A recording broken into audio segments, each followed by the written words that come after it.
നമസ്കാരം, കർമ്മ ന്യൂസിലേക്ക് സ്വാഗതം. റഫേൽ കനത്ത കരയാക്രമണം നടത്തുകയാണ് ഇസ്രായേലി സേന. തെക്കൻ റഫേലിൽ നിന്നും ഒഴിഞ്ഞു പോകാൻ അഭയാർത്ഥികൾക്ക് കഴിഞ്ഞ ദിവസം ഇസ്രായേലി സേന അന്ത്യശാസനം നൽകിയിരുന്നു. ഇസ്രായേലി സേനയുടെ മുന്നറിയിപ്പിന് പിന്നാലെ 3 ലക്ഷത്തോളം പേർ തെക്കൻ റഫേലിൽ നിന്നും പലായനം ചെയ്തതായിട്ടുള്ള വിവരങ്ങളാണ് അന്താരാഷ്ട്ര മാധ്യമങ്ങൾ നൽകുന്നത്. തെക്കൻ റഫേലിലെ വിവിധ ആശുപത്രികൾ എത്രയും വേഗം ഒഴിയണമെന്നുള്ള നിർദ്ദേശമാണ് കഴിഞ്ഞ ദിവസം ഇസ്രായേലി സേന നൽകിയത്. ഇതിൻ്റെ അടിസ്ഥാനത്തിൽ WHO അടക്കമുള്ള സന്നദ്ധ സംഘടനകളുടെ പ്രവർത്തകർ തെക്കൻ ഗാസയിലെ ആശുപത്രികളിൽ നിന്ന് രോഗികളെ ഒഴിപ്പിക്കുന്ന നടപടികൾ ആരംഭിച്ചു കഴിഞ്ഞു എന്നുള്ള വിവരങ്ങളും പുറത്തേക്ക് വരികയാണ്. തെക്കൻ റഫേലിൽ നിന്ന് പൂർണ്ണമായും അഭയാർത്ഥികളോട് ഒഴിഞ്ഞു പോകാനുള്ള നിർദ്ദേശമാണ്. 24 മണിക്കൂറിനുള്ളിൽ ഒഴിഞ്ഞു പോകണമെന്ന അന്ത്യശാസനമാണ് കഴിഞ്ഞ ദിവസം രാവിലെ ഇസ്രായേലി സേന നൽകിയത്. ഈ അന്ത്യശാസനത്തിന് പിന്നാലെ തന്നെ തെക്കൻ റഫയുടെ ബാഹ്യപ്രദേശങ്ങളിൽ റോക്കറ്റ് ആക്രമണം സജീവമായി ഉണ്ടായി എന്നുള്ള വിവരങ്ങളുമുണ്ട്. ഇതിനു പിന്നാലെയാണ് ജനങ്ങൾ മരണഭീതിയിൽ ഇപ്പോൾ റഫയുടെ പ്രദേശങ്ങൾ വിട്ടുപോകുന്നത്. തെക്കൻ റഫയിൽ നിന്നും കിഴക്കൻ റഫയിലേക്ക് പലായനം ചെയ്യാനുള്ള ശ്രമത്തിലാണ് അഭയാർത്ഥികൾ. എന്നാൽ റഫയിൽ ഒരിടവും സുരക്ഷിതമല്ല എന്നുള്ള ഒരു സൂചന തന്നെയാണ്, മുന്നറിയിപ്പ് തന്നെയാണ് ഇപ്പോൾ ഇസ്രായേലി സേന നൽകിയിരിക്കുന്നത്. റഫയെ പൂർണ്ണമായും വളഞ്ഞിരിക്കുകയാണ് ഇസ്രായേലി സേന എന്നുള്ള വിവരങ്ങളും പുറത്തു വരുന്നു. റഫയിൽ അവശേഷിക്കുന്ന ഹമാസിൻ്റെ ഭീകരവാദികളെ കൊന്നൊടുക്കുക എന്നത് മാത്രമാണ് ഇസ്രായേലി സേനയ്ക്ക് മുന്നിൽ നിലവിലുള്ള ഏറ്റവും പ്രധാനപ്പെട്ട ലക്ഷ്യം. അതിന് ഒരിക്കലും സിവിലിയന്മാർ തടസ്സമാകരുത് എന്നുള്ളത് മുൻകൂട്ടി കണ്ടുകൊണ്ടാണ് സിവിലിയന്മാരുടെ പലായനം അല്ലെങ്കിൽ അവരെ ആ പ്രദേശത്ത് നിന്ന് മാറ്റുന്നതിനുള്ള നടപടികൾ ഇസ്രായേലി സേന തുടക്കം മുതൽ ആരംഭിച്ചത്.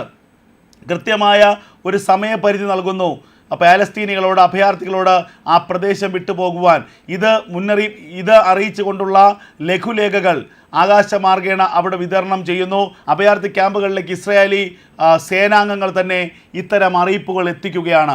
ഇതിൻ്റെ അടിസ്ഥാനത്തിലാണ് ഇപ്പോൾ അഭയാർത്ഥികളായിട്ടുള്ള ആളുകൾ മറ്റു പ്രദേശങ്ങളിലേക്ക് ഇപ്പോൾ പലായനം ചെയ്യുന്നത്. 3 ലക്ഷത്തിലധികം പേർ കഴിഞ്ഞ 2 ദിവസങ്ങളിലായി തെക്കൻ റഫയിൽ നിന്നും പലായനം ചെയ്തു എന്നുള്ള വിവരങ്ങളാണ് ലോകാരോഗ്യ സംഘടന അടക്കം ഇപ്പോൾ നൽകുന്നത്. എന്തായാലും റഫയിലെ ആശുപത്രികളിൽ കഴിയുന്ന രോഗികളെ എത്രയും വേഗം അവിടെ നിന്ന് മാറ്റുന്നതിനുള്ള നടപടികളാണ് ഇപ്പോൾ ലോകാരോഗ്യ സംഘടന അടക്കം ഇപ്പോൾ നടപ്പിലാക്കുന്നത്. കാരണം ഏത് നിമിഷവും റഫയിലെ ആശുപത്രികളിലേക്ക് ആക്രമണമുണ്ടാകാം. ആശുപത്രികൾക്ക് താഴെയുള്ള ഭൂഗർഭ അറകളിലാണ് ഇപ്പോഴും പ്രധാനപ്പെട്ട ഹമാസിൻ്റെ തീവ്രവാദ നേതാക്കൾ ഒളിവിൽ കഴിയുന്നത്. ഇത് കൃത്യമായി മനസ്സിലാക്കിയാണ് റഫയിലേക്കുള്ള ആക്രമണത്തിൻ്റെ പദ്ധതി ഇസ്രായേലി സേന തയ്യാറാക്കിയിരിക്കുന്നത്. അതുകൊണ്ട് തന്നെ മുൻപ് ഉണ്ടായത് സമാനമായിട്ടുള്ള സാഹചര്യം ഉണ്ടാകരുതെന്ന് കരുതി ആ ആശുപത്രികളിലുള്ള മുഴുവൻ ആളുകളെയും അവിടെ നിന്ന് ഒഴിപ്പിക്കാനുള്ള കൃത്യമായ സമയപരിധി നൽകിയിട്ടുണ്ട്. ആ സമയപരിധിക്കുള്ളിൽ അവിടെ നിന്ന് രോഗികളെ ഒഴിപ്പിക്കേണ്ട ഉത്തരവാദിത്തം അന്താരാഷ്ട്ര സംഘടനകൾക്ക് നൽകിയിരിക്കുകയാണ്. ആ സമയപരിധി കഴിഞ്ഞ ഉടൻ തന്നെ കനത്ത റോക്കറ്റ് ആക്രമണം ഈ പ്രദേശങ്ങളിലേക്ക് ഉണ്ടാകുമെന്ന് ഇസ്രായേലി സേന മുന്നറിയിപ്പ് നൽകുന്നു. അതേസമയം ഏറ്റവും നിർണായകമായ ഒരു പ്രസ്താവന അമേരിക്കൻ പ്രസിഡന്റ് ജോ ബൈഡൻ നടത്തിയിരിക്കുന്നു. അതായത് വെടിനിർത്തൽ കരാർ സാധ്യമാകണമെങ്കിൽ തീരുമാനമെടുക്കേണ്ടത് ഹമാസാണ്. ഇനി ഹമാസിൻ്റെ തീരുമാനമാണ് ഏറ്റവും പ്രധാനമായിട്ടുള്ളത്. വെടിനിർത്തൽ കരാർ പ്രാബല്യത്തിൽ വരണമെങ്കിൽ ഹമാസ് അവരുടെ കയ്യിൽ അവശേഷിക്കുന്ന ഇസ്രായേലി പൗരന്മാരെ വിട്ടയക്കണം. ഇസ്രായേലി പൗരന്മാരെ മുഴുവൻ വിട്ടയച്ചാൽ ഒരു ദിവസത്തിനുള്ളിൽ, അടുത്ത ദിവസം തന്നെ വെടിനിർത്തൽ കരാർ പ്രാബല്യത്തിലാക്കി തരാമെന്ന് അമേരിക്ക പറയുന്നു. അതുകൊണ്ട് വെടിനിർത്തൽ കരാർ വേണമോ വേണ്ടയോ എന്ന് തീരുമാനിക്കാനുള്ള ബാധ്യത ഇപ്പോൾ എത്തിച്ചേർന്നിരിക്കുന്നത് ഹമാസിൻ്റെ ഭാഗത്താണ്. ഹമാസിന് വേണമെങ്കിൽ വെടിനിർത്തൽ കരാർ വേണ്ടെന്ന് വയ്ക്കാം, അല്ലെങ്കിൽ വെടിനിർത്തൽ കരാറിനെ അംഗീകരിക്കാം. ഇതിൽ തീരുമാനമെടുക്കേണ്ടത് ഹമാസാണ്. ഏറ്റവും വലിയ സമ്മർദ്ദമാണിപ്പോൾ അമേരിക്ക ഹമാസിന് മുകളിൽ നൽകിയിരിക്കുന്നത്. കാരണം ഹമാസിലേക്ക് എല്ലാ ഉത്തരവാദിത്തങ്ങളും വന്നു ചേർന്നിരിക്കുന്നു. ഇസ്രായേലിനെ ഞങ്ങൾ അനുനയിപ്പിക്കാം, ഇസ്രായേലിനെ ഞങ്ങൾ പറഞ്ഞ് മനസ്സിലാക്കിക്കാം. പക്ഷേ ഇസ്രായേലിൽ നിന്ന് നിങ്ങൾ ഒക്ടോബർ മാസം 7-ാം തീയതി തട്ടിക്കൊണ്ടുവന്ന് ബന്ദികളാക്കി പാർപ്പിച്ചിരിക്കുന്ന മുഴുവൻ പേരെയും നിങ്ങൾ വിട്ടയച്ചതിൻ്റെ അടുത്ത മണിക്കൂറിൽ വെടിനിർത്തൽ ചർച്ചകൾ ആരംഭിക്കാം. ഒരു ദിവസത്തിനുള്ളിൽ വെടിനിർത്തൽ പ്രഖ്യാപിക്കാമെന്ന് അമേരിക്ക പറയുന്നു. നിങ്ങൾക്ക് ഇത് സാധ്യമല്ലെങ്കിൽ റഫേലിലേക്കുള്ള ആക്രമണം തടയാൻ അമേരിക്കയ്ക്ക് കഴിയില്ല എന്നുള്ള വളരെ കൃത്യമായ ഒരു നിലപാട് തന്നെയാണ് അമേരിക്ക മുന്നോട്ട് വയ്ക്കുന്നത്.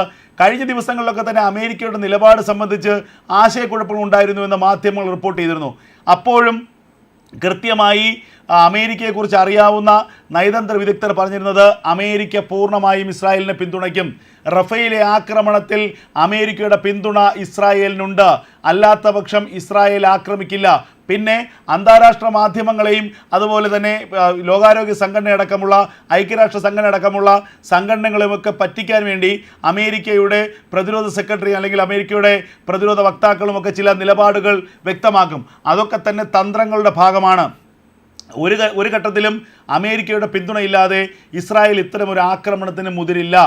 ഇപ്പോഴും ഏറ്റവും ഒടുവിലും ജോ ബൈഡൻ പറഞ്ഞൊരു കാര്യമുണ്ട്. റഫേലിലെ സാധാരണക്കാർക്കെതിരെ പ്രയോഗിക്കാനുള്ള ആയുധങ്ങൾ ഞങ്ങൾ ഇസ്രായേലിന് നൽകില്ല. അത്തരമൊരു സാഹചര്യത്തിൽ മനുഷ്യാവകാശ ലംഘനത്തിന് വേണ്ടി ഞങ്ങൾ നൽകുന്ന ആയുധങ്ങൾ പ്രയോഗിക്കുകയാണെങ്കിൽ ഇസ്രായേലുമായുള്ള സൈനിക സഖ്യം ഞങ്ങൾ അവസാനിപ്പിക്കുമെന്ന് അമേരിക്ക പറയുന്നു. ഒരു ഭാഗത്ത് അങ്ങനെ പറയുന്നു, മറുഭാഗത്ത് ഹമാസിന് താക്കീത് കൊടുക്കുന്നു, ഹമാസിന് അന്ത്യശാസനം കൊടുക്കുന്നു. എത്രയും വേഗം നിങ്ങൾ ബന്ദികളെ വിട്ടയക്കൂ, എങ്കിൽ മാത്രമേ സമാധാന ചർച്ചകൾ, വെടിനിർത്തൽ ചർച്ചകൾ പ്രാബല്യത്തിൽ വരാൻ പറ്റൂ. അല്ലാത്ത പക്ഷം റഫയിലേക്ക് കയറി ഇസ്രായേലിൻ്റെ സൈന്യം ആക്രമിച്ച് റഫയെ കീഴ്പ്പെടുത്തും. ഇതൊക്കെയാണ് അമേരിക്ക തങ്ങളുടെ നിലപാടുകളായി പറയുന്നത്. എന്തായാലും റഫയിലെ ആക്രമണത്തിൽ നിന്ന് ഇസ്രായേൽ പിന്തിരിയില്ല എന്നുള്ളത് യാഥാർത്ഥ്യം തന്നെയാണ്. റഫയിലെ ആക്രമണം വലിയ തോതിൽ ഹമാസിനെയും അതുപോലെ തന്നെ അറബ് രാജ്യങ്ങളെയും ഭീതിപ്പെടുത്തുന്നു. പ്രത്യേകിച്ച് ഇറാൻ, ഈജിപ്റ്റ്, സിറിയ അടക്കമുള്ള രാജ്യങ്ങളെയാണ് ഭയപ്പെടുത്തുന്നത്. കാരണം റഫയിലാണ് പ്രധാനപ്പെട്ട ഹമാസിൻ്റെ നേതാക്കൾ ഇപ്പോഴും ഒളിവിൽ കഴിയുന്നത്. ഗാസയുടെ വിവിധ പ്രദേശങ്ങളിൽ കഴിഞ്ഞ 7 മാസക്കാലമായി തുടരുന്ന യുദ്ധത്തിനൊടുവിൽ എല്ലാം നഷ്ടപ്പെട്ട് പാലായനം ചെയ്ത് ജീവനും കൊണ്ട് ഭയന്നോടിയ ഹമാസ് നേതാക്കൾ അവസാനം അഭയം പ്രാപിച്ചിരിക്കുന്നത് റഫയിലാണ്. റഫയിലെ ആശുപത്രികൾക്ക് താഴെ, റഫയിലെ അഭയാർത്ഥി ക്യാമ്പുകൾക്ക് താഴെ, റഫയിലെ മറ്റ് കേന്ദ്രങ്ങൾക്ക് താഴെയൊക്കെ നിർമ്മിച്ച ഭൂഗർഭ അറകളിൽ സുരക്ഷിതമായി കഴിയുകയാണ് ഹമാസിൻ്റെ ഭീകരവാദ നേതാക്കൾ. റഫയിലേക്കൊരു ആക്രമണം ഒരിക്കലും ഇസ്രായേൽ നടത്തുമെന്ന് ഹമാസ് കരുതിയിരുന്നില്ല. ഈ യുദ്ധം ഇത്രത്തോളം നീണ്ടുപോകുമെന്ന് ഒരിക്കലും ഹമാസ് കരുതിയിരുന്നില്ല. പണ്ടത്തെ പോലെ 1-2 ആഴ്ച യുദ്ധം നടക്കുകയും പിന്നീട് അന്താരാഷ്ട്ര ഇടപെടലിനെ തുടർന്ന് ഇസ്രായേൽ യുദ്ധത്തിൽ നിന്ന് പിന്മാറുന്ന ഒരു ചരിത്രമുണ്ടായിരുന്നു. ആ ചരിത്രം ആവർത്തിക്കുമെന്നാണ് ഹമാസ് കരുതിയത്. പക്ഷേ ഇപ്പോൾ ചരിത്രം തിരുത്തി കുറിക്കുകയാണ് ഇസ്രായേൽ.